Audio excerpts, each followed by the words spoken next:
आज मेरा जो विषय है वो है शराब को लेकर के। और ये क्लियर है कि जो सच्चाई पे चलना चाहते हैं और जो सभ्य लोग हैं उनको नहीं पीनी चाहिए। तो हमारा आज का विषय यही है और आज के विषय को हम शुरू करते हैं। आइए मेरे साथ एक वचन निकालेंगे। सबसे पहले रोमियो की पत्री उसका 13 अध्याय और उसका 13 वचन। जी, रोमियो 13 का 13 उसको हम पढ़ेंगे और आप ध्यानपूर्वक उसको सुनिए। जैसा दिन को सोता है जी, वैसे ही हम सीधी चाल चले। हम सीधी चाल चले। जी, ना कि लीला क्रीड़ा हाँ। और पियक्कड़पन, न व्यभिचार और लुचपन में और न झगड़े की डहा में। बस आइए प्रार्थना करें। जीवित परमेश्वर, इस वचन के द्वारा आप हमसे बातें करें पिता। वचन को दबाने वाला, उलझाने वाला, गलत रीति से समझाने वाला अंधकार का शक्ति सफल हो, यीशु के नाम से मांगता हूं, आमीन। मेरे प्रिय, यहाँ पे कहा गया है कि हम कैसी चाल चलें? सीधी चाल चलें। और सीधी चाल क्या नहीं होती है उसका एग्जाम्पल यहाँ दिया गया है। फिर से एक बार इस वचन को पढ़ लीजिएगा। जैसा दिन को सोता है, जैसा दिन को सोता है, जैसा उजाले में सोता है, जैसा रोशनी में सोता है, हाँ, वैसा ही हम सीधी चाल चले। वैसे ही हम सीधी चाल चलना है। ना कि लीला क्रीड़ा, ना कि टेढ़ी चाल, मतलब ना कि ये काम, ना तो लीला कीड़ा और ना पियक्कड़पन और पियक्कड़पन परमेश्वर को नहीं पसंद। ये टेढ़ी चाल है मेरे प्रिय। और मैं आपको और कंफर्म करने के और खोल कर समझाने के लिए मैं पढ़ना चाहूँगा पहला कुरिन्थियों उसका 6 अध्याय और उसका 10 वचन। जी हाँ, पहला कुरिन्थियों 6 अध्याय उसका 10 वचन। जी, न चोर, हाँ। न लोभी, न पियक्कड़, जी। न गाली देने वाले, जी। न अंधेर करने वाले हाँ। परमेश्वर के राज्य के वारिस होंगे। Very carefully. ये रास्ता जो पियक्कड़पन है ना तो सीधा है और ना ही पियक्कड़ व्यक्ति या मारपीट करने वाले व्यक्ति स्वर्ग के राज में प्रवेश कर सकते हैं, क्योंकि ना तो ये सीधा है और ना ये पियक्कड़ वाला जो व्यक्ति है ना स्वर्ग में जाएगा। पहला कुरिन्थियों 6 अध्याय उसका 10 वचन। आज मैं बहुत एक्सप्लेन नहीं करूँगा, सिर्फ आपको रेफरेंसेस दूंगा और अगर समय मिलेगा तो फिर इसको हम एक्सप्लेन और भी करेंगे। हालेलुया। तो लिखा है कि ये रास्ता ना सीधा है और ना ही हमें स्वर्ग में लेके जा सकता है। ओके, अब पढ़ेंगे पहला तीमुथियुस 3 अध्याय उसका 2 और 3 वचन। जी, सो चाहिए जी कि अध्यक्ष निर्दोष, अध्यक्ष, अगर कोई अध्यक्ष बनना चाहता है, देखिए ना तो ये रास्ता सीधा है ना ये रास्ता स्वर्ग में लेके जाएगा, लेकिन और संसार में भी अगर आप अध्यक्ष होना चाहते हैं जी, सो चाहिए कि अध्यक्ष निर्दोष एक इम्पोर्टेंट बात है, वो निर्दोष होना चाहिए। आगे, और एक ही पत्नी का पति, और एक ही पत्नी का पति होना चाहिए। अध्यक्ष में क्वालिटी होनी चाहिए, एक खूबी होना चाहिए। आगे, संयमी जी, सुशील जी, सभ्य जी, बहुराई करने वाला, हाँ, और सिखाने में निपुण हो। जी, ये क्वालिटी है, ये सिखाने में निपुण हो। आगे, पियक्कड़, और स्पेशल सबसे पहला नाम क्या दिया गया सर? मेरे प्रियो, सबसे पहला शब्द बोला गया है पियक्कड़ नहीं होना चाहिए, पीने वाला नहीं होना चाहिए। स्ट्रिक्टली लिखा गया है। क्या लिखा है? पियक्कड़ या मारपीट करने वाला, पियक्कड़ ना हो, मारपीट करने वाला ना हो, ये लिखा गया है पहला तीमुथियुस उसका 3 अध्याय उसका 2 और 3 वचन में। और अगर हम इसका 8 वचन भी पढ़ ले, जी, 3 का 8। वैसे ही सेवकों को भी गंभीर होना चाहिए। अध्यक्ष हो या सेवक हो, सर्वेंट ऑफ द लॉर्ड, उनको क्या है, क्या लिखा है जी? गंभीर होना चाहिए। सेवक को गंभीर होना चाहिए जी। दो रंगी, पियक्कड़ और पियक्कड़, और नीच कमाई के लोभी ना हो, और लालची, बुरी कमाई के लोभी ना हो। पियक्कड़ नहीं होना चाहिए। ना तो ये सीधा रास्ता है, ना ये स्वर्ग में ले जाएगा, ना इसको पीने वाला अध्यक्ष होता है, ना इसको पीने वाला सेवक होता है। हालेलुया। और एक वचन हम पढ़ लेंगे, तीतुस की पुस्तक उसका 1 अध्याय उसका 7 वचन। तीतुस 1 का 7। जी, क्योंकि अध्यक्ष को परमेश्वर का भंडारी होने के कारण, ये अध्यक्ष को परमेश्वर के वचन का भंडारी होना चाहिए, किसी और चीज का भंडारी नहीं होना चाहिए। आगे, निर्दोष होना चाहिए, निर्दोष होना चाहिए, ना हठी, ना हठी, ना क्रोधी, ना क्रोधी, ना पियक्कड़, और पियक्कड़ भी नहीं होना चाहिए। हालेलुया। हालेलुया। और तीतुस ही की पुस्तक हम पढ़ेंगे। तीतुस अभी हमने पढ़ा तीतुस की पुस्तक उसका 2 अध्याय और उसका 3 वचन भी हम पढ़ लेंगे जी। इसी प्रकार बूढ़ी स्त्रियों का चाल चलन पवित्र लोगों का सा हो। बूढ़ी स्त्रियों को भी बुढ़ापे का कारण या बुढ़ापे की आड़ लेकर भी हम इस चीज को पी नहीं सकते। अगर हम कहते हैं बुजुर्ग हैं इस कारण से, जी नहीं, लिखा है बुजुर्ग को लेडीज से भी, क्योंकि एक तो लेडीज है, एक ऊपर से बुजुर्ग हैं ज़्यादा कमज़ोर है, लिखा है नहीं, बुजुर्ग लेडीज को भी क्या लिखा है, इसी प्रकार बूढ़ी स्त्रियों का चाल चलन पवित्र लोगों सा हो। पवित्र लोगों सा हो, बुजुर्ग लोगों का चाल चलन पवित्र लोगों जैसा हो जी। दोष लगाने वाली और पियक्कड़ नहीं, और स्पेशल क्या लिखा है, पियक्कड़ नहीं होनी चाहिए। हालेलुया।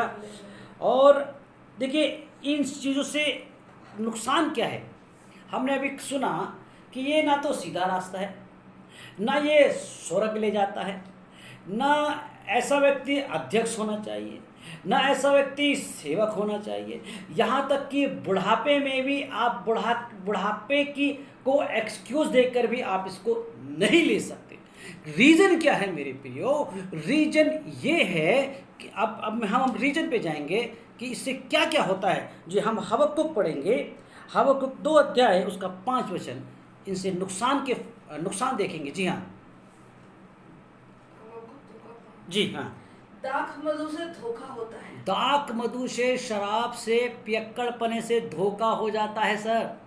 पियक्कड़पना हमको धोखे में ले जाता है। शराब में कितने लोगों ने एक दूसरे को जहर मिलाकर दे दिया। शराब से आप कितने लोग मर गए होंगे। कुछ लोग बोलते हैं कि भाई पौलुस ने कहा पेट की खराबी के लिए दाखरस ले लिया कर। आप किसी डॉक्टर का रिकमेंड लाके मुझे फेसबुक पे डालिए कि फलाना डॉक्टर कहता है कि जी शराब से कब्ज दूर हो सकती है, या शराब से लूज मोशन दूर हो सकता है, या शराब से बम। जी नहीं, ये पेट की खराबी मतलब आप वीकनेस हो जाता था। उसने अंगूर का रस कहा है, उसने मदिरा नहीं कहा है, उसने मसाला मिला हुआ दाखरस नहीं कहा है, क्योंकि कोई भी डॉक्टर और आपका पेट खराबी में शराब को सलाह नहीं देता। हालेलुया। तो क्या लिखा है कि जो शराब है वो धोखा देने वाली है। कितना केसेस आपने सुना होगा, लोग लोगों को पिला देते हैं, बाद में उनको जान से मार देते हैं। शराब के बहाने वो पीने गए थे, चलो पार्टी करते हैं, वहाँ से वो वापस नहीं आए। लिखा है मदिरा क्या करने वाली है, धोखा देने वाली है। हालेलुया। और आगे हम नीति वचन भी पढ़ लेंगे, उसका 23 अध्याय उसका 20 और 21 वचन। जी, नीति वचन उसका 23 अध्याय उसका 20 और 21 वचन। जी, दाख मधु के पीने वालों में न होना। साफ क्या लिखा है, दाख मधु के पीने वालों में होना भी नहीं। पीना तो छोड़ दीजिए, आप उनके पीने वालों में होना ही नहीं है। आगे, न मांस के अधिक खाने वालों की संगति, अधिक खाने वालों की संगति नहीं करना, क्योंकि पियक्कड़ और खाओ वो अपना भाग खोते हैं। हाँ, पियक्कड़ और खाओ अपना प्रतिफल, अपना भाग जो खुदा उनको इनाम देने वाला होता है उसको खो देते हैं। और पीनक वाले को चिथड़े पहनने। हालेलुया। और पिनक वाले को चिथड़े पहनने पड़ते हैं। इसी का 31 वचन और पढ़ दीजिए, 31 वचन से। जी, जब दाख मधु लाल दिखाई देता है, जब दाख मधु, क्लियर वर्ड है, जब दाख मधु लाल दिखाई देता है और कटोरे में उसका सुंदर रंग होता है। जी, और जब वह धार के साथ उंडेला जाता है, हाँ, तब उसको ना देखना, तब उसको ना देखना। हाँ, आगे बढ़ते चले जाइए। क्योंकि अंत में वह सर्प की नाई डसता है, अंत में वह सर्प की नाई डसता है और करैत के समान काटता है, और करैत के समान काटता है। ये नुकसान है पीने के। आगे, तू विचित्र वस्तुएं देखेगा, तू विचित्र वस्तुएं देखेगा, अजीब अजीब हरकतें करेगा। आगे, और उल्टी सीधी बातें बकता रहेगा, और ऐसी बातें बोलेगा जिनका कोई अर्थ नहीं है। उल्टी सीधी बातें बोलता है जो व्यक्ति, वो सभ्य नहीं हो सकता है। आगे, और तू समुद्र के बीच लेटने वाले, हाँ, या मस्तूल के सिरे पर सोने वाले के समान रहेगा। जी, तू कहेगा कि मैंने मार तो खाई। देखिए सबसे जो अजीब बात है लिखा है, तू कहेगा मैंने मार खाई, परंतु दुखित ना हुआ। दुखित नहीं हुआ, क्योंकि मैं तो नशे में था, मैं पिट गया। मेरे प्रियो, खुदा के लोग पिटने के लिए नहीं, शैतान को पीटने के लिए हैं। लेकिन एक ही चीज़ है जिसको शैतान ने गुमराह करके एक जहर दे करके, एक शराब के नाम में जहर दे करके उनको सेवकों को पिटवा देता है और वो पिट जाते हैं। कारण क्या है? वो शराब है जो शैतान का हथियार है। हालेलुया मेरे प्रिय। और हाँ जी, फिनिश हो गया। मैं पिट तो गया, परंतु मुझे कुछ सुध ही न थी। हाँ, मैं होश में कब आऊं? हाँ, मैं तो फिर मदिरा डोलूंगा। देखिए, ये एक बहुत बड़ा बावलापन है जिसमें शैतान हमको खो देता है, हमारा लक्ष्य हमको भटका देता है। एक वचन और पढ़ ले, इसको पढ़ के हम समाप्त करेंगे। व्यवस्था विवरण उसका 21 अध्याय उसका 20 और 21 वचन। जी,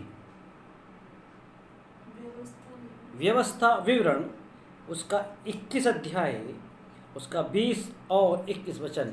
और वे नगर के सियानों से कहें जी कि हमारा यह बेटा हठीला। देखिए, यहाँ व्यवस्था है, यहाँ व्यवस्था बताई जा रही है। व्यवस्था में लिखा है कि अगर तुम्हारा बेटा बिगड़ जाए तो वो वहाँ के जो सियाने, जो बुजुर्ग लोग हैं, उनको पास इकट्ठा करें। और क्या लिखा है कि ये हमारा बेटा क्या हो गया है? जी, ये बेटा हठीला और दंगैत है। ये हठीला है, ये दंगा करता है। आगे, ये हमारी नहीं सुनता, ये हमारी नहीं सुनता, ये उड़ाऊ और पियक्कड़ है। ये उड़ाऊ और पियक्कड़ है।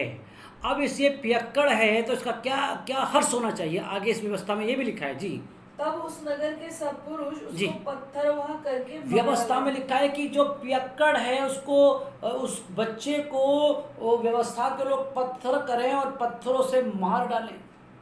ये व्यवस्था में लिखा है। और यीशु मसीह व्यवस्था पूरी करने आए हैं, उसे नष्ट करने नहीं आए। मेरे प्रियो, परमेश्वर का वचन क्लियर है। अगर परमेश्वर ने दाख रस बनाई होता, शराब बनाई होती काना नगर में, तो वो कभी ना कहते कि पियक्कड़ लोग स्वर्ग के राज में प्रवेश नहीं कर सकते। उनका दास कभी ना लिखता कि ये सीधा रास्ता नहीं है। ये बहुत हानिकारक है हमारे मंदिर के लिए, जो हमारा हृदय है जिसमें परमेश्वर वास करना चाहता है। मेरे प्रियो, प्रभु का वचन क्या कहता है? अपने आप को पवित्र करें और शैतान के किसी भी धोखे में ना आए। और अगर शैतान ने किसी के द्वारा हमको उल्टे सीधी बातों से गुमराह कर दिया है, तो आज हम तौबा करें ताकि हम परमेश्वर के सही मार्ग पर चल सके। आइए हम लोग दुआ करेंगे। सर्वशक्तिमान परमेश्वर, ये जो विषय है इसके लिए हम दुआ करते पिता कि हमारे बहन और भाई को अगर किसी शैतान ने गुमराह किया है तो उससे वो आज़ाद होने पाएँ। क्योंकि तेरा वचन बोलता है ये जो पियक्कड़पन है ये ना तो सीधा रास्ता है, ये जो पियक्कड़पन है ये ना तो स्वर्ग में जाएंगे। ये जो पियक्कड़पन है ना तो पिता परमेश्वर, इनको पिता परमेश्वर सेवकाई का अधिकार है, न्यायाध्यक्ष बनने का अधिकार है। तेरा वचन कहता है जो पियक्कड़ हैं वो मार डाले जाते हैं, वो पिट जाते हैं, वो तरह तरह की बातें करते हैं। तेरा वचन में, नीति वचन में लिखा है कि जब शराब उंडेली जाए और उसकी तरफ देखना भी मत। हालेलुया लिखा है। और नीति वचन में लिखा है कि प्रभु जी हालेलुया, और मदिरा के ये जो पियक्कड़ की संगति नहीं करना है। मेरे प्रभु, इस वचन के द्वारा प्रभु जी आप लोगों को आज़ाद करें पिता। हर वो शैतानी और नशे की आत्मा हर एक जीवन से जो उससे वो छूटना चाहते हैं, यीशु के नाम में, यीशु के नाम में उनके जीवन को छोड़ के जाने वाले होने पाए, यीशु के नाम से। आमीन। सबको जय मसीह की।